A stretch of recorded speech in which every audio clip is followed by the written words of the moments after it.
Velký životní sen se splnil panu Formánkovi z Libořez na Jindřichohradecku. Ten si vždy přál mít svůj vlastní vojenský letoun. Stíhačku MiG-21 se mu podařilo získat v tomto týdnu. Pro obyvatele malé vesnice byl navíc její příjezd velkou podívanou.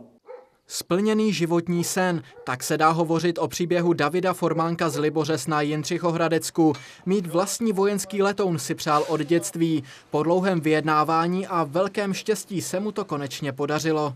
Celé ty emoce se projevily až včera večer, když jsme ji teda přivezli, tak to ze mě celý spadlo a opravdu jako kdybych se dostal do vesmíru, prostě nekonečná radost. Než vůbec na koupi stíhačky došlo, musel pan Formánek získat bezpečnostní prověrku od ministerstva vnitra.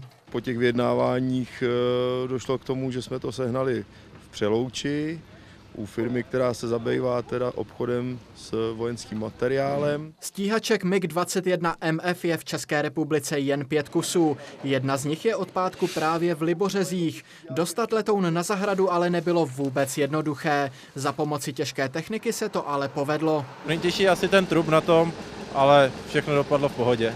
Je to dole, takže už to jenom dostat na zahradu. Velkou událost si tady v Libořezích nenechali ujít desítky obyvatel. Je to zajímavost pro Libořezy. Pro mě je to něco úžasného, protože to je jeden splněný klukovský sen. V příštím roce na jaře začne pan Formánek na své zahradě stavět hangár, ve kterém bude letoun vystaven. Počítám s tím, že návštěvníci se budou moct přijít podívat a myslím si, že určitě i dřív, než se to muzeum zbuduje.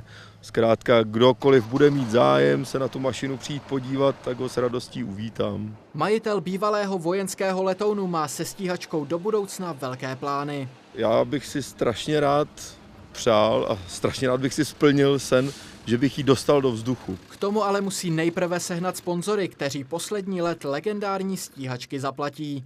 Vladimír Hoď, Jihočeská televize.